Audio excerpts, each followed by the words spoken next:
Hi, I'm Khyam Allami. I'm a musician, composer, researcher, and founder of Noah Recordings. We're filming in February 2021, which is Black History Month. And although this is normally more relevant to the US, I thought it would be interesting to think about it in a wider context. I wanted to spend this month doing some research into African tuning systems. Very often when we think about African music, we only ever think about rhythm. And there's a great researcher from Ghana, his name is Kofi Agawu, who has spoken a lot about African rhythm and African tonality in a lot of his research. And I find it very inspiring, and I thought to try and investigate some of these ideas a little bit further. I thought it would be interesting to think about the relationship between African tonalities and Arab tonalities. And whilst doing some research, I found an African tuning system that actually is very close to a very popular and well-used Arab maqam called Maqam Bayat. And it got me thinking whether this African tonality had any relevance to the development of the Arabic maqam system, and whether there was any influence. Now, it's just a theory. I have no real evidence at the moment, but I thought it's an interesting question to pose. We're going to look into that in a little bit more detail later on. Hi, I'm Khyam Allami, and I'm going against the clock for fact. Right, so we're going to start with this rhythm outlined by Kofi Agawu. Timeline 11, which is here. I'm sorry. Down, down, down, dee, dee, dee, down, dee, down, down, down, dee, dee, dee, down, dee. Okay, so that's a complex rhythm. So we're going to type in those beat groupings into Apotome. 4 plus 4 plus 3 plus 3 plus 4 plus 6 plus 3 plus 5. And we're just gonna, that's all quite fast, 16th divisions, up the tempo a bit. And it's all in all 32 beats, so that should be all syncing. Let's see if that's all working. Great, so first thing we will do is get the bass going. And for that, we're gonna do something like this, and that's going through here.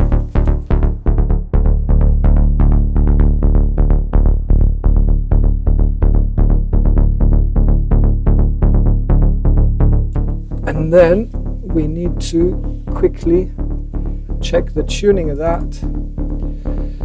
That's at 36.5 roughly. So we'll go here. And now we have to program in that nice beat. 1, 2, 3, 4, 1, 2, 3, 4. Where was it? 4, 4, 3, 3, 4, 6, 3, 5. So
this moving. Hopefully that should work. Yeah.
Oops, let's keep that down there. It's probably nicer.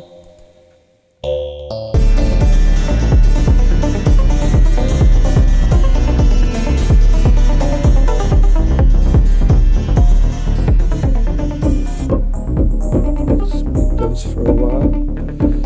Get some note delay on the guitars to make them feel a little bit more alive.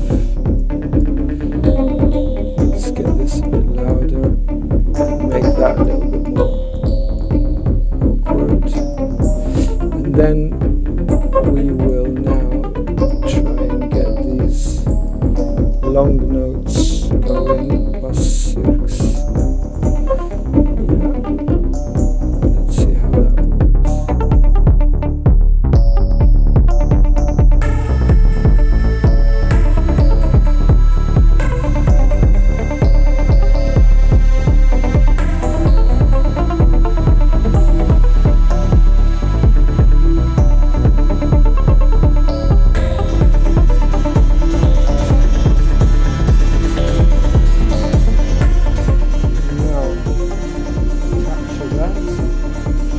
Then we'll try to switch the tuning.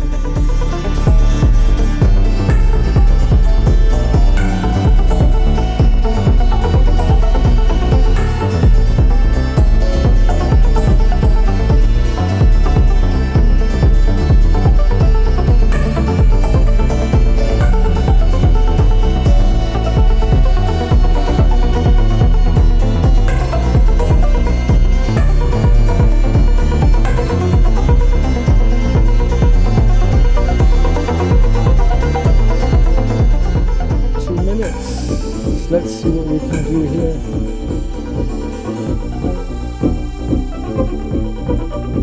Just going out to the delays.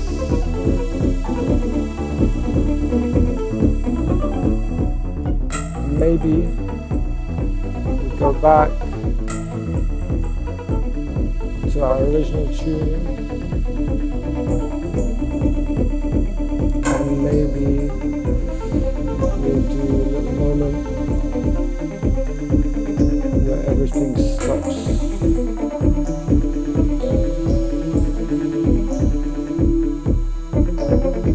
Except just the guitars and those, but maybe we can do.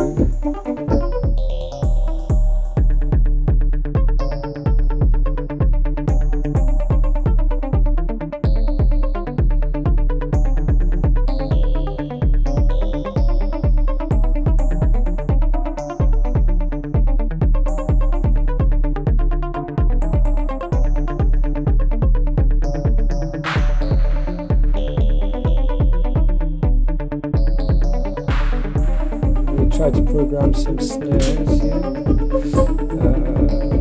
Slightly Khaliji style.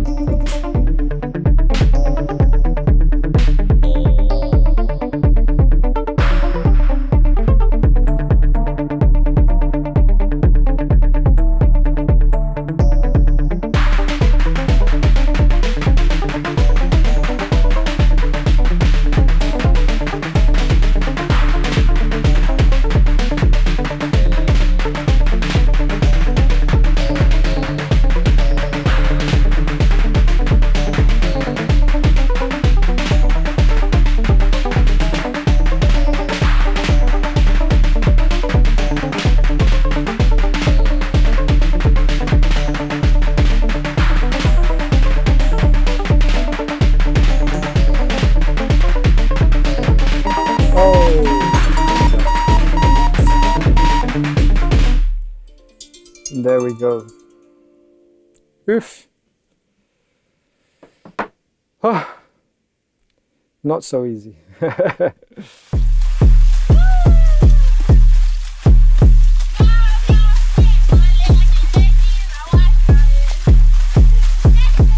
haven't released a solo album for almost 10 years now, so that gives you an idea of my pace of working. Definitely trying to work in such a restrained amount of time is adrenaline driving. I definitely need at least a few more days to make this feel a bit more meaningful, but with the tools like Apotome and Leimma now, the whole process becomes a little bit quicker. I'm really in love with these ideas, trying to combine different complex rhythms with complex tuning systems and using these generative systems. It's very liberating, and at the same time it takes actually more effort because you have to do all this research and try to think about context and make things feel a little bit more meaningful. It's hard work in a different way. It's more like lots of prep work, but then once you get into it, you can actually move through things much quicker. So I'm using Leimma and Apotome. They are two browser-based, non-commercial free softwares that I developed with Tero Parvianian and Samuel Diggins from the creative studio Counterpoint. We launched them as part of CTM Festival in 2021, and they are tools for exploring transcultural tuning systems and using those tuning systems to create generative music. Well, I guess I'll show you quickly these two tunings. So this is the African tuning that I was using. It's actually from West Africa, but it does line up with what they call equiheptatonic tunings being used across a large part of Central, Western and Eastern Africa. And those are tunings that mean you divide the octave into 7 equal parts. But this balafon system, tuning system, sounds like this.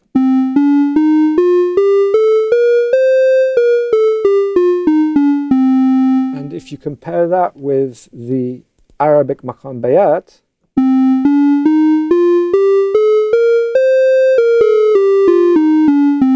they sound so close, it's actually quite unbelievable.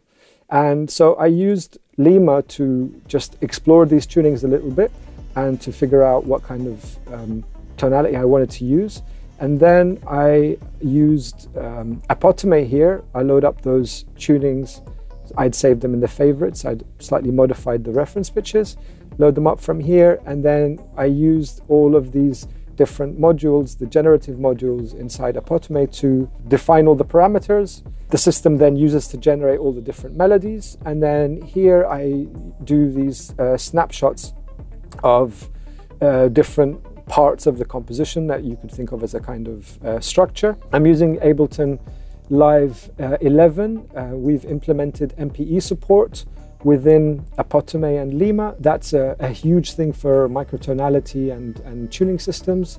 So that's all running into these simple devices. I'm only using presets here. This is all wavetable, the synth. Pretty much everything here is wavetable, and then some Serum because they both take MPE. And then I used just straightforward monophonic MIDI for the Minitor to do the bass line. And obviously the most important part was tuning the kick to the root note of the scale that I was using, which is has nothing to do with A440 or these standard modern references that we are so used to in these digital tools. The beauty of Leimma and Apotome is that they allow you to really be free in what kind of tonality that you use, and even the reference pitch. So A440 really means nothing here whatsoever. So I showed you the clip of Kofi Agawu outlining this timeline pattern. It's actually a beautiful rhythmic pattern, timeline pattern that comes from the Mambetu people who are from around the area of the modern Democratic Republic of the Congo. And it's actually a beautiful water song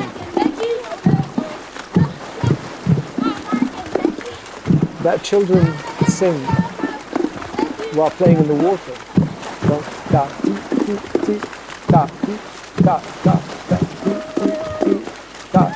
I managed to find a recording of it.